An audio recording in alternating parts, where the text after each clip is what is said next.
마님, 어른께서 소월 처소로 가셨습니다. 유모의 목소리가 안채 문 밖에서 낮게 들려온 순간 정실 마님의 손에서 찻잔이 떨어져 마루에 굴렀습니다.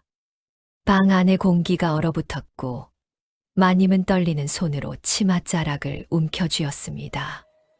마당 건너 사랑채에서는 아무 소리도 들려오지 않았고 그 침묵이 모든 것을 말해주고 있었습니다. 20해를 지켜온 안채의 질서가 단 하룻밤 사이에 무너지고 있었습니다. 도대체 그날 밤 무슨 일이 있었던 걸까요?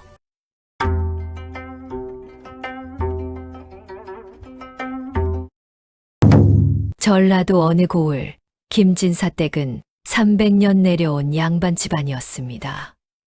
60을 넘긴 김진사는 문중에서도 어른으로 대접받는 인물이었고 그의 정실 한씨 부인은 50을 훌쩍 넘긴 나이에도 안채를 꼿꼿하게 지키고 있었습니다. 20해 전 한씨 부인이 이 집 며느리로 들어온 날부터 안채의 질서는 흔들린 적이 없었습니다.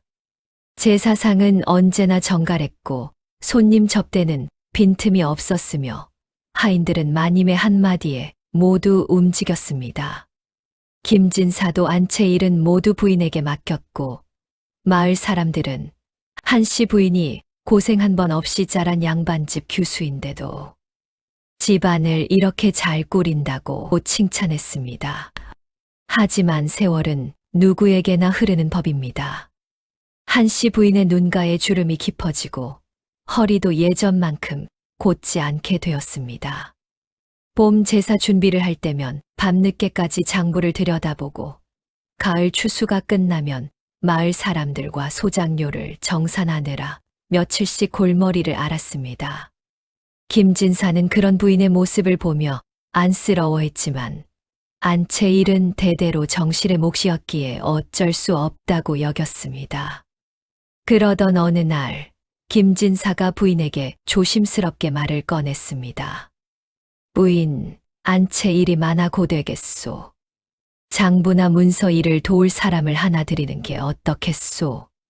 한씨 부인은 잠시 침묵했습니다. 그녀도 몸이 예전 같지 않다는 것을 알고 있었고 특히 한문으로 된 관나, 문서나 복잡한 장부 정리는 갈수록 부담이 되고 있었습니다. 어른께서 그리 생각하신다면 제가 따르겠습니다. 한씨 부인은 고개를 숙이며 대답했습니다. 그렇게 해서 소월이라는 여인이 김진사 댁에 들어오게 되었습니다. 소월은 30을 간 넘긴 나이로 과부가 된 지 몇 해 되었습니다. 남편이 일찍 세상을 떠난 뒤 친정에서 지내다가 김진사 댁의 장부를 도울 사람이 필요하다는 소식을 듣고 왔다고 했습니다. 처음 만난 날 한씨 부인은 소월을 가만히 살폈습니다. 키는 그리 크지 않았고 얼굴은 화려하지 않았지만 단정했습니다. 무엇보다 눈빛이 차분했고 말수가 적었습니다. 장부를 다룰 줄 아시오? 한씨 부인이 물었습니다. 예, 마님. 친정 아버지께서 서당 훈장이셨고 저도 어려서부터 글을 배웠습니다. 소월은 담담하게 대답했습니다. 한씨 부인은 시험 삼아 몇 가지 장부를 내밀었습니다. 작년 추수 때 정산한 소장료 내역과 봄 제사에 쓴 비용을 정리한 문서였습니다. 소월은 장부를 천천히 넘기며 살폈고 잠시 후 입을 열었습니다. 마님, 이 부분의 합계가 맞지 않습니다. 그리고 이 항목은 중복으로 기록되어 있습니다. 한씨 부인은 깜짝 놀랐습니다. 그녀 스스로도 그 부분이 이상하다고 느끼고 있었지만 정확히 무엇이 문제인지 찾아내지 못하고 있었던 것입니다. 고칠 수 있겠소? 예, 마님. 하루면 정리할 수 있습니다. 그날부터 소월은 안채 작은 방에 머물며 장부 일을 맡았습니다. 처음 며칠은 한씨 부인도 곁에서 지켜보았지만 소월은 말없이 정확하게 일을 처리했습니다. 관아에서 온 세금 고지서를 보고 즉시 납부 기한을 확인했고 문중에서 요구한 제사 비용 분담 내역도 빠짐없이 정리했습니다. 집사 김서방도 소월의 일 처리 방식에 감탄했습니다. 저분은 말이 없는데 일은 정확하게 하십니다. 한 번 본 문서는 다시 묻지 않고요. 유모 박 씨도 고개를 끄덕였습니다.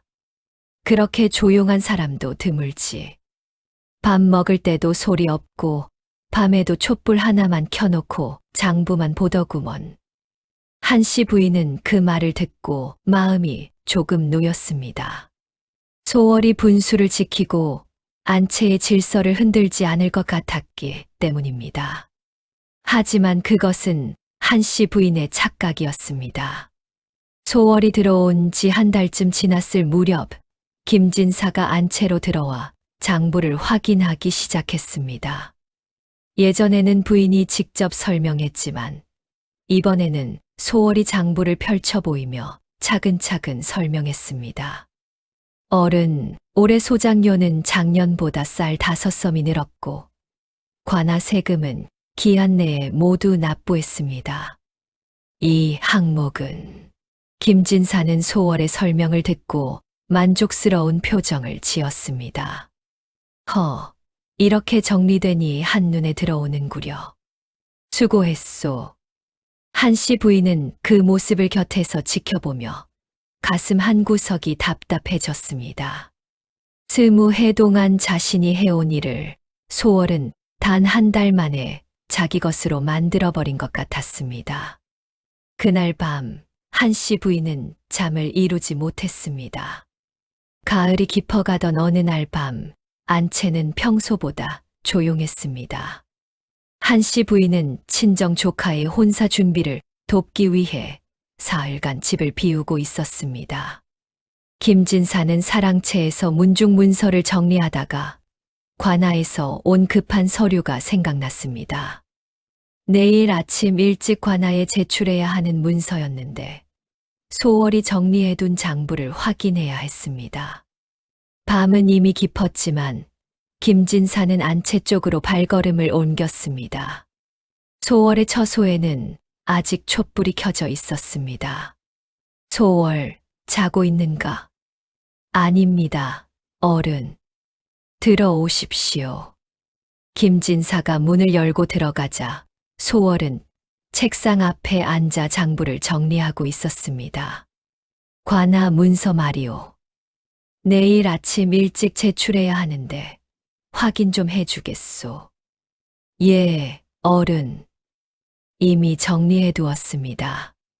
소월은 문서를 꺼내 보였고 김진사는 그것을 꼼꼼히 살폈습니다. 촛불 아래서 두 사람은 한참 동안 문서를 검토했습니다. 역시 그대는 정확하구려. 이렇게 정리해두니 한눈에 들어오는구먼. 과찬이십니다, 어른. 김진사는 문서를 내려놓고 소월을 바라보았습니다. 촛불에 비친 소월의 옆모습은 차분하고 고요했습니다. 화려하지 않았지만 그 침착함과 능력이 김진사에게는 오히려 더 깊은 끌림으로 다가왔습니다. 소월, 그대는 참 특별한 여인이요. 김진사의 목소리가 평소와 달랐습니다. 소월은 고개를 들어 김진사를 보았고 두 사람의 눈이 마주쳤습니다. 그 순간 방 안의 공기가 달라졌습니다. 김진사는 한 걸음 다가섰고 소월은 자리에서 일어나지 않았습니다. 어른. 소월의 목소리는 떨리지 않았지만 그녀도 무언가를 느끼고 있었습니다. 그대도 알고 있겠지. 이 집안에서 그대가 얼마나 중요한 사람인지.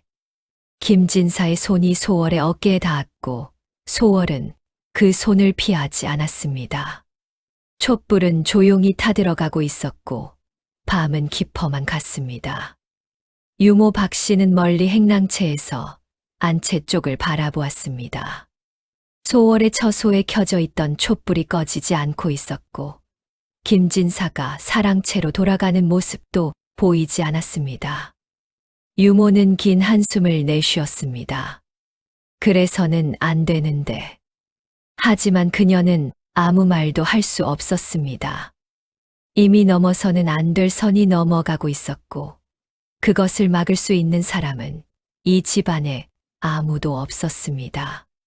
새벽녘이 되어서야 김진사는 소월의 처소에서 나와 사랑채로 돌아갔습니다.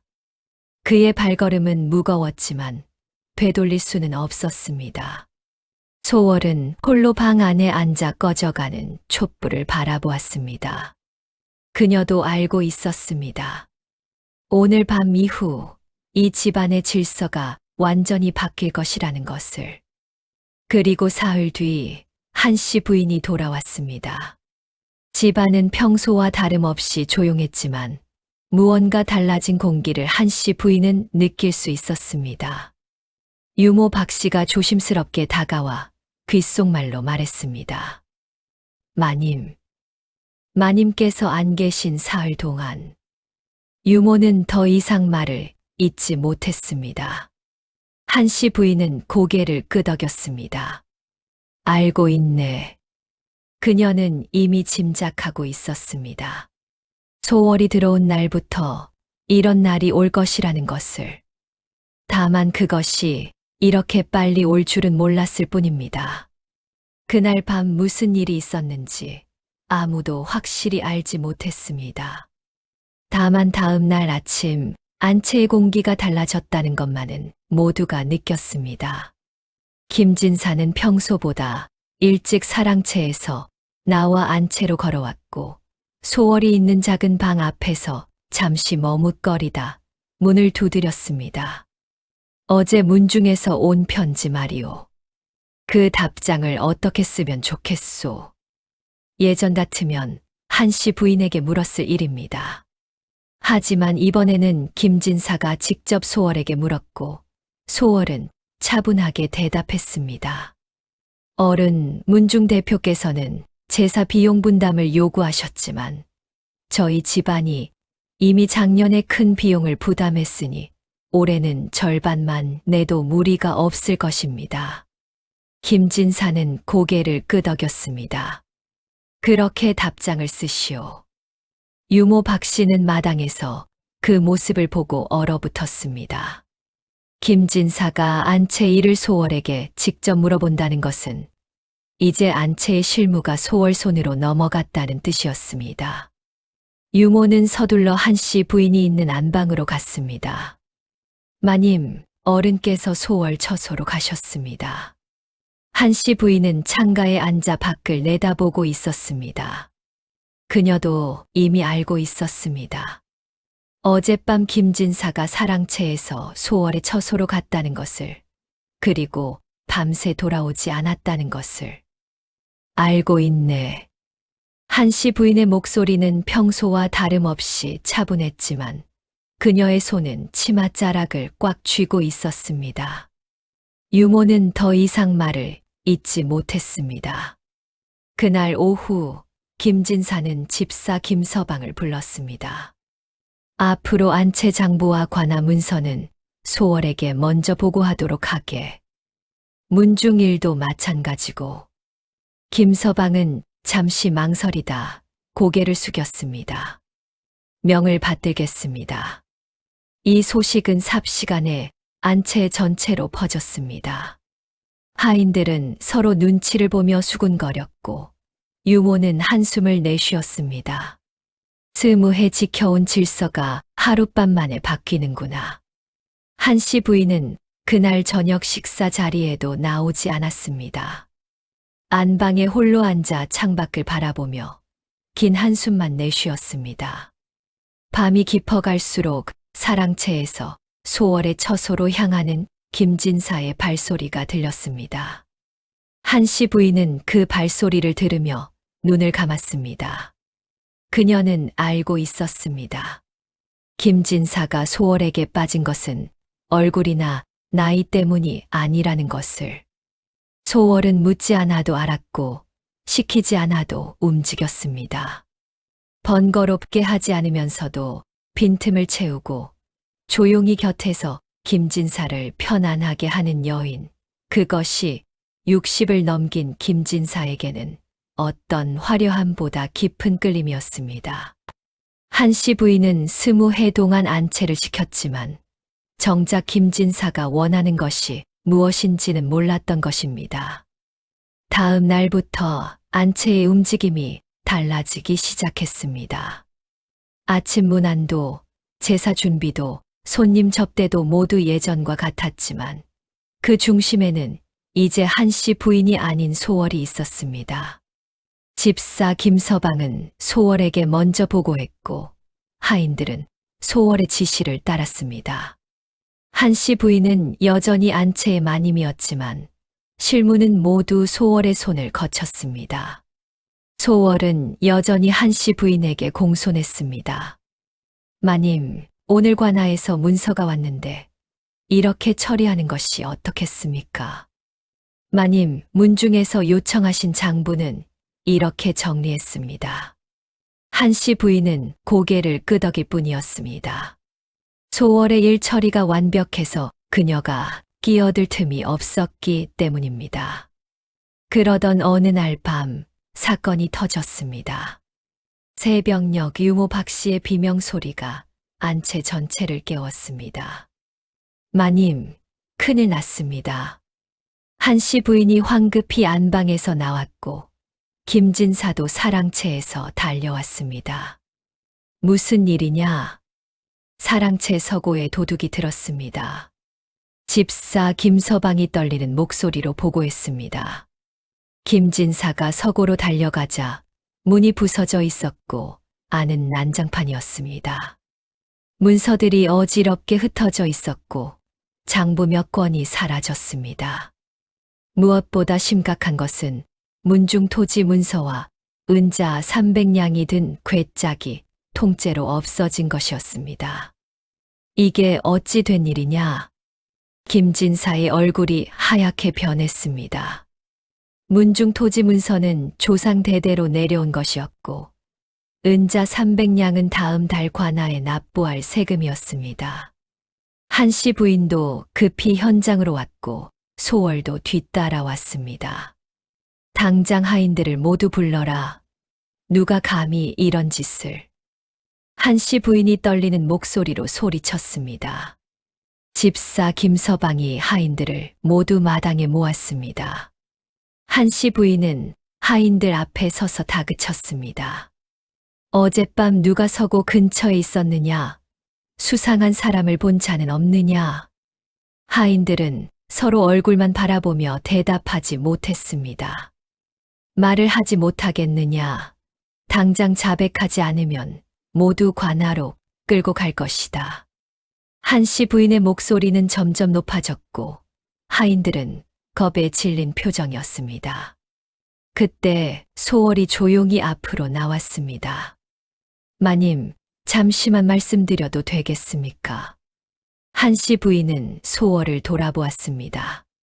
지금 이 급한 상황에 무슨 말이 있느냐? 마님, 이렇게 하인들을 다그치면 진실을 알아내기 어렵습니다. 제가 다른 방법을 써보겠습니다. 한씨 부인은 잠시 망설이다 물러섰습니다. 소월은 김진사에게 공손히 말했습니다. 어른, 제가 서고를 한번 살펴봐도 되겠습니까? 김진사는 고개를 끄덕였습니다. 소월은 서고로 들어가 꼼꼼히 살폈습니다. 부서진 문, 흩어진 문서, 뒤집힌 괴착. 그녀는 바닥에 떨어진 문서들을 하나씩 집어들었습니다. 그리고 한참을 살피더니 바닥 한 구석에서 무언가를 발견했습니다. 작은 옷감 조각이었습니다. 소월은 그것을 조심스럽게 집어들고 나왔습니다. 어른, 마님, 이것을 보십시오. 소월이 옷감 조각을 내밀었습니다. 이게 뭐냐? 김진사가 물었습니다. 이것은 하인들이 입는 옷감이 아닙니다. 좀 더 좋은 천입니다. 소월은 차분하게 설명했습니다. 그리고 서고 문을 보십시오. 밖에서 부순 것이 아니라 안에서 열고 나간 흔적입니다. 집사 김서방이 문을 자세히 살피더니 고개를 끄덕였습니다. 맞습니다. 문이 밖으로 부서져 있습니다.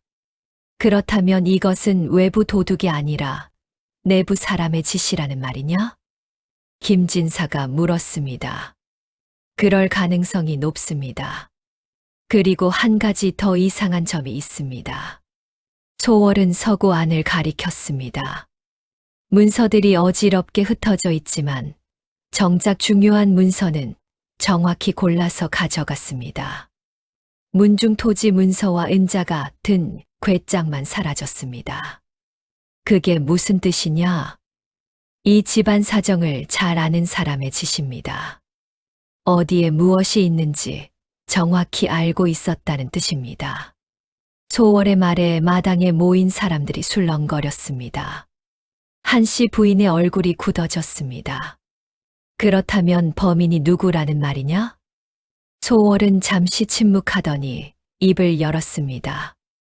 어른, 어젯밤 서고 열쇠는 누가 가지고 있었습니까? 열쇠는 집사 김서방이 관리하고 있었네. 김진사가 대답했습니다. 소월은 집사 김서방을 바라보았습니다. 김서방, 어젯밤 열쇠를 누군가에게 빌려준 적이 있습니까? 김서방의 얼굴이 하얗게 변했습니다. 저는 솔직히 말하십시오. 지금은 진실을 밝힐 때입니다. 소월의 차분한 목소리에 김서방은 결국 입을 열었습니다. 어젯밤 마님의 조카 도련님께서 급히 문서를 확인해야 한다며 열쇠를 빌려가셨습니다. 마당이 순식간에 조용해졌습니다. 한씨 부인의 얼굴이 창백해졌습니다. 무슨 소리냐? 내 조카가 왜? 마님, 조카 도련님은 요즘 도박 빚이 많다는 소문이 있었습니다. 소월이 조심스럽게 말했습니다. 그리고 이 옷감 조각은 도련님께서 며칠 전 입으셨던 옷과 같은 천입니다. 한씨 부인은 비틀거리며 뒤로 물러섰습니다. 김진사가 즉시 명령을 내렸습니다. 당장 한씨 댁으로 사람을 보내라. 도련님을 잡아오도록. 집사 김서방이 급히 사람들을 보냈고 한 시즌쯤 지나 한씨 부인의 조카가 끌려왔습니다.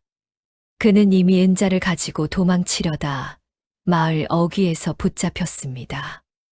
문중토지 문서도 그의 품에서 나왔습니다. 삼촌, 죄송합니다. 도박 빚을 갚아야 했습니다. 조카는 무릎을 꿇고 빌었습니다. 한씨 부인은 그 자리에 주저앉았습니다. 자신의 친정 조카가 집안을 배신한 것입니다. 김진사는 냉정하게 명령했습니다.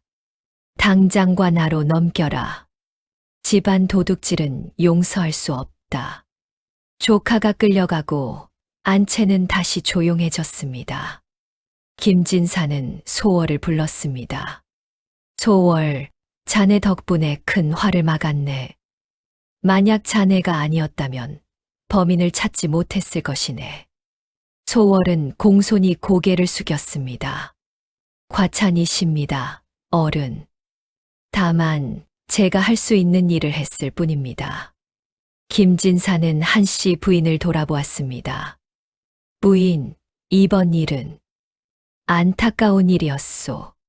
한씨 부인은 대답하지 않았습니다. 그녀는 안방으로 돌아가 문을 닫았습니다.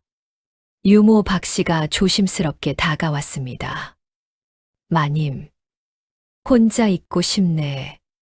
한씨 부인의 목소리는 떨리고 있었습니다.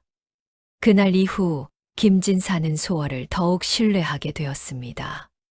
소월은 위기 상황에서도 침착하고 정확하네. 참으로 믿을 만한 여인이야. 집사 김서방도 고개를 끄덕였습니다. 소월이 아니었다면 범인을 찾지 못했을 것입니다. 하인들도 이제는 한씨 부인보다 소월의 지시를 더 따르게 되었습니다.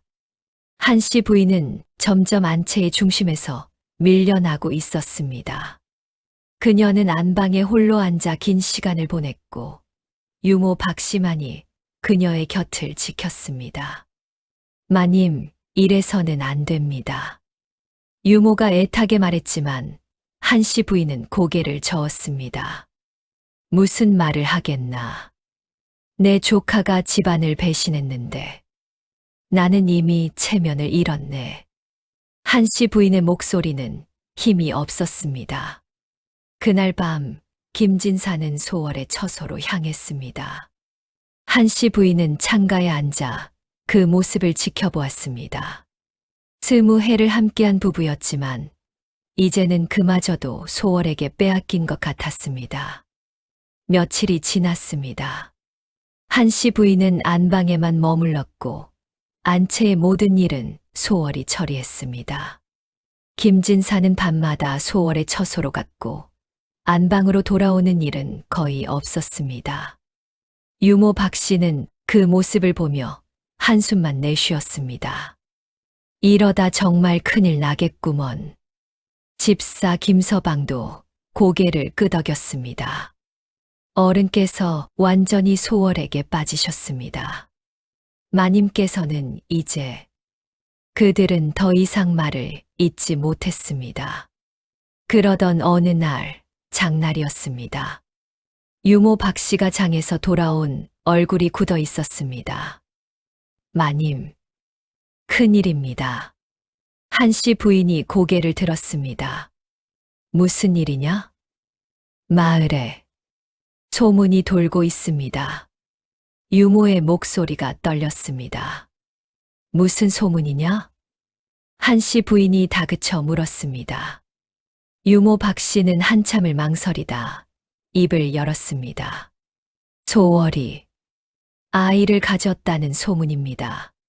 한씨 부인의 손에서 찻잔이 바닥에 떨어졌습니다. 당장 소월을 불러오너라. 소월이 안방에 들어왔습니다. 마님 부르셨습니까? 소월, 내가 아이를 가졌다는 소문이 마을에 돌고 있다. 한씨 부인의 목소리가 떨렸습니다. 마님, 그것은 사실이 아닙니다. 사실이 아니라고. 그럼 왜 그런 소문이 도는 것이냐? 어른께서 밤마다 제 처소로 오시니 마을 사람들이 그렇게 생각한 것 같습니다. 그 순간 김진사가 문을 열고 들어왔습니다. 무슨 일이요? 어른, 소월이 임신했다는 소문이 마을에 퍼졌습니다. 김진사는 소월을 바라보았습니다. 소월, 사실이냐? 아닙니다, 어른. 어른께서 밤마다 저 여인의 처소로 가시는데 마을 사람들이 손가락질하는 것이 당연하지 않습니까? 한씨 부인의 목소리가 높아졌습니다. 저는 지금까지 이 집안의 체면을 지켜왔습니다. 그런데 이제 우리 집안이 마을의 웃음거리가 되었습니다. 김진사는 아무 말도 하지 못했습니다. 한씨 부인은 소월을 똑바로 바라보았습니다. 소월, 내가 이 집안에 들어온 이후로 모든 것이 무너졌다. 이제 선택해라. 내가 이 집을 떠나든지. 부인. 김진사가 놀랐지만 한씨 부인은 말을 이었습니다. 아니면 제가 이 집을 떠나겠습니다. 그때 밖에서 급한 소리가 들렸습니다. 어른, 문중 대표님들께서 오셨습니다. 김진사의 얼굴이 굳어졌습니다. 김진사, 자네 집안에 무슨 일이 있는가? 마을의 소문이 자자하네. 자네 집 첩이 아이를 가졌다고. 그것은 사실이 아닙니다. 사실이 아니든 말든 소문이 퍼진 것 자체가 문제야. 정실 부인이 있는데 첩 이야기가 온 마을에 퍼진다. 이것은 우리 문중의 수치야. 김진사, 그 여인을 당장 내보내게. 그것이 자네 집안과 문중을 위한 길이네.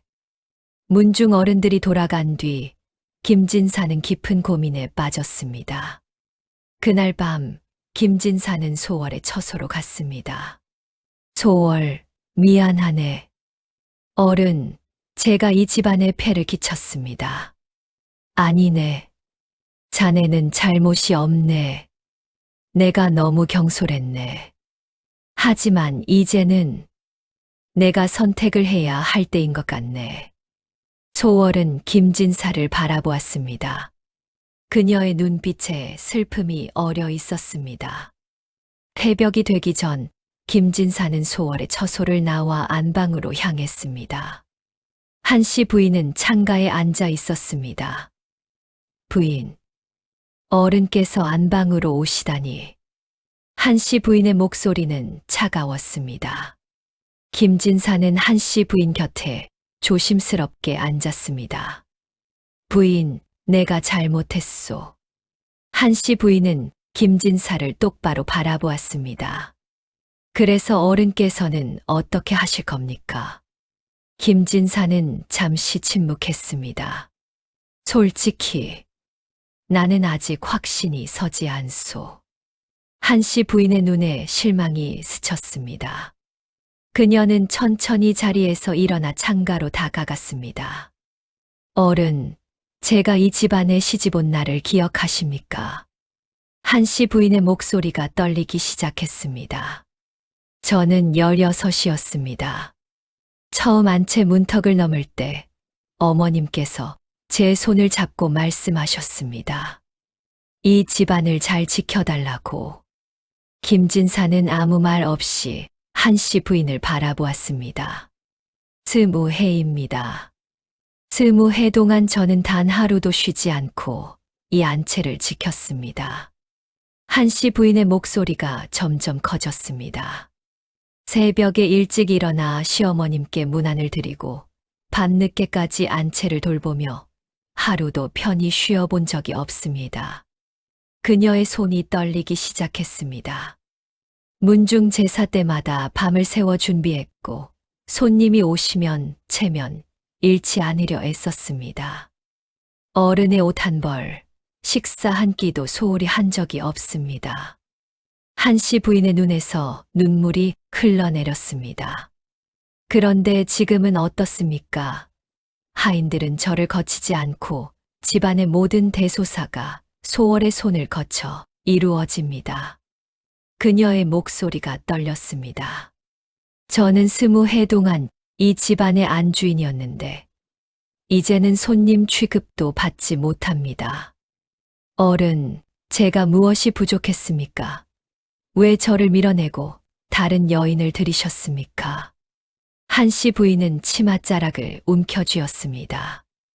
어른께서 밤마다 소월의 처소로 가실 때마다 저는 여기 이 창가에 앉아 밤을 지새웠습니다. 그녀의 눈물이 볼을 타고 흘러내렸습니다. 20해를 함께한 부부인데 이제는 제 곁에 오시지도 않으시고 저와 마주 앉아 이야기하시지도 않으십니다. 한씨 부인의 목소리가 흐느껴 떨렸습니다. 저는 외롭습니다. 너무 외롭고 너무 서럽습니다. 김진사는 그 모습을 보고 가슴이 무너지는 것을 느꼈습니다. 그는 천천히 한씨 부인에게 다가가 그녀의 손을 잡았습니다. 한씨 부인은 손을 뿌리치려 했지만 김진사는 놓지 않았습니다.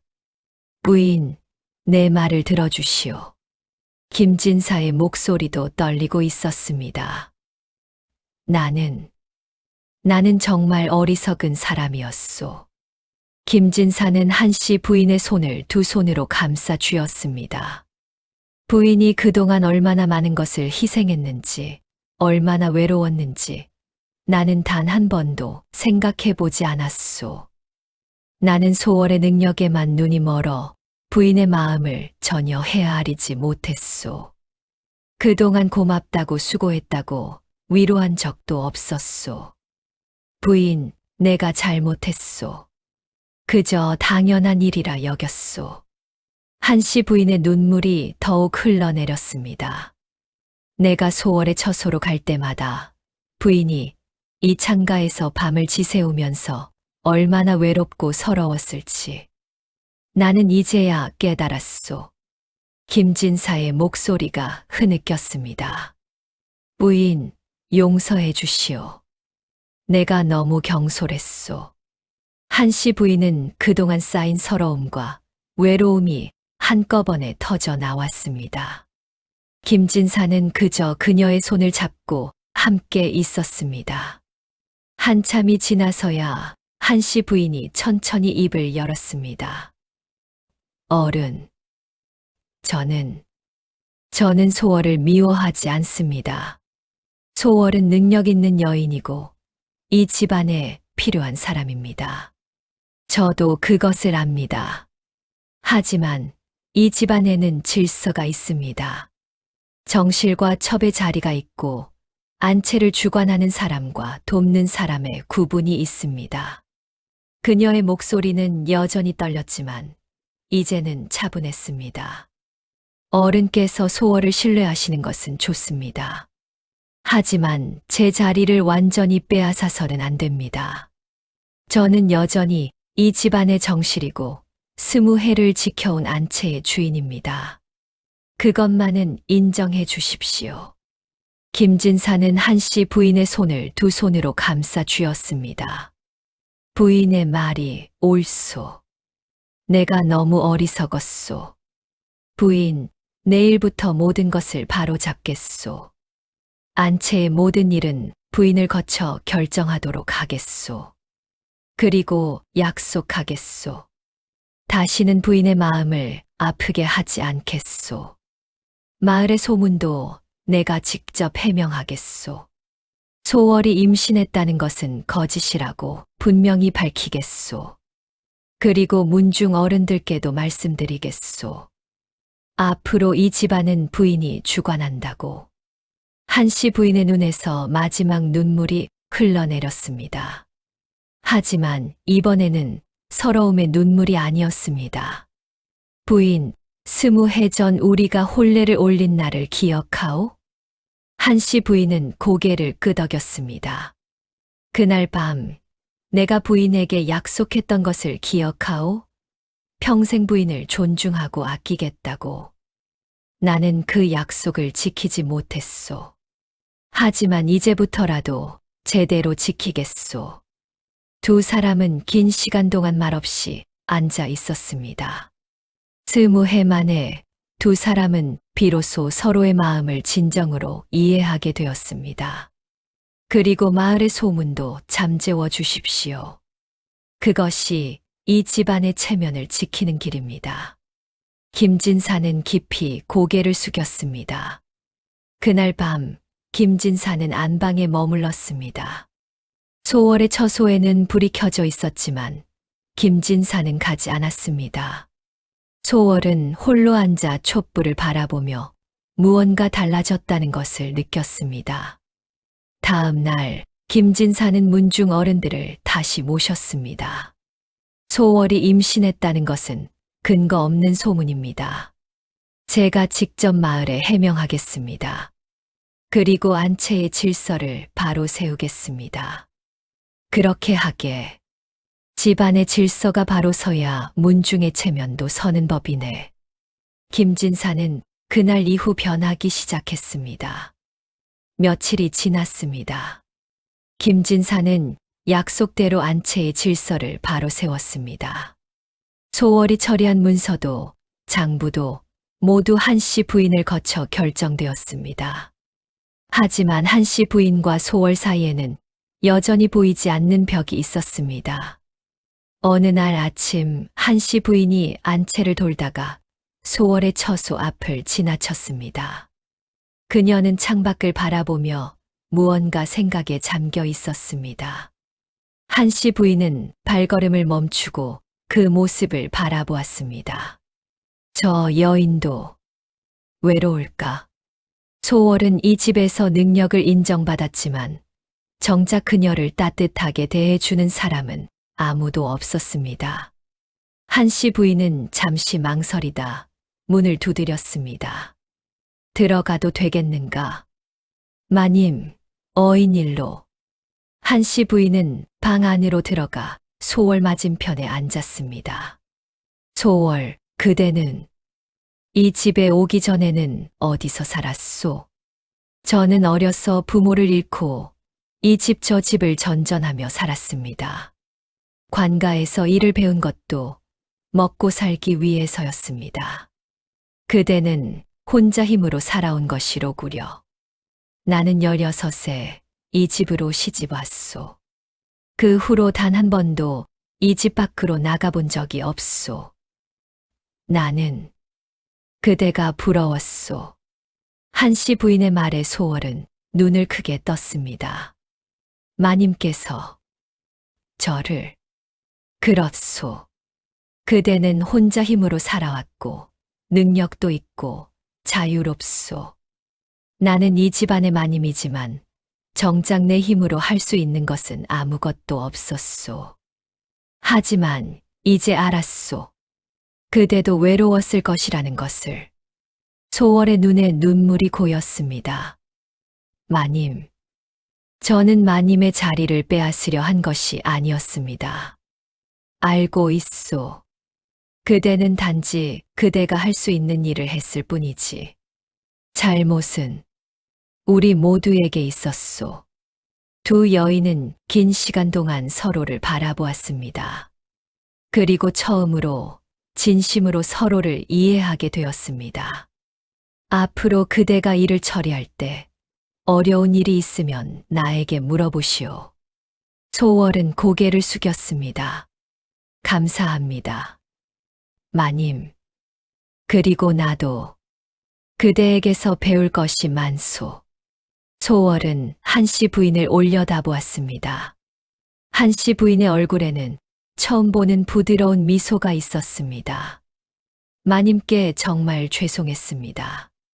저는 마님이 얼마나 힘드셨을지, 얼마나 외로우셨을지 생각하지 못했습니다. 한씨 부인은 소월의 손을 가만히 잡았습니다. 그날 저녁 안방에서는 한씨 부인과 소월이 함께 앉아 무언가 이야기를 나누고 있었습니다. 김진사는 두 여인을 번갈아 보며 물었습니다. 무슨 좋은 일이라도 있었소? 한씨 부인은 소월을 바라보며 미소 지었습니다. 예, 어른. 오늘 좋은 일이 있었습니다. 그날 밤 세 사람은 함께 저녁을 먹었습니다. 처음으로 세 사람이 함께 웃으며 식사를 하는 밤이었습니다. 계절이 바뀌고 다시 봄이 왔습니다. 안채 마당에는 매화가 피었습니다. 한씨 부인은 창가에 앉아 그 꽃을 바라보았습니다. 소월이 차를 가지고 들어왔습니다. 마님, 차를 준비했습니다. 고맙소, 소월. 같이 앉아서 마시지 않겠소? 두 여인은 함께 앉아 차를 마시며 매화를 바라보았습니다. 봄이 왔구나. 진짜 봄이. 마을 사람들은 여전히 김진사 댁을 부러워했습니다. 김진사 댁은 정말 화목하구려. 하지만 그 안에서 어떤 고통이 있었는지, 어떤 눈물이 흘렀는지는 아무도 몰랐습니다. 다만 안채의 세 사람만이 알고 있었습니다. 밤이 얼마나 길고 어두웠는지를. 그리고 그 밤을 지나 아침이 왔을 때 햇살이 얼마나 따뜻한지를. 한씨 부인은 가끔 소월에게 물었습니다. 소월, 행복한가? 예, 마님. 처음으로 집이 생긴 것 같습니다. 한씨 부인은 소월의 손을 잡았습니다. 나도 이제야 진짜 안주인이 된 것 같소. 김진사는 멀리서 두 여인을 바라보았습니다. 그는 깨달았습니다. 진정한 화해는 누가 옳고 그른지를 가리는 것이 아니라 서로의 아픔을 인정하고 함께 살아가기로 선택하는 것이라는 것을. 그리고 가장 큰 용기는 싸우는 것이 아니라 용서하고 다시 시작하는 것이라는 것을. 밤이 지나고 아침이 왔습니다. 그 아침은 어제의 아침과 똑같아 보였지만 세 사람에게는 전혀 다른 아침이었습니다. 상처는 완전히 아물지 않았지만 이제 그들은 알았습니다. 함께라면 어떤 밤도 지나간다는 것을, 그리고 아침은 반드시 온다는 것을.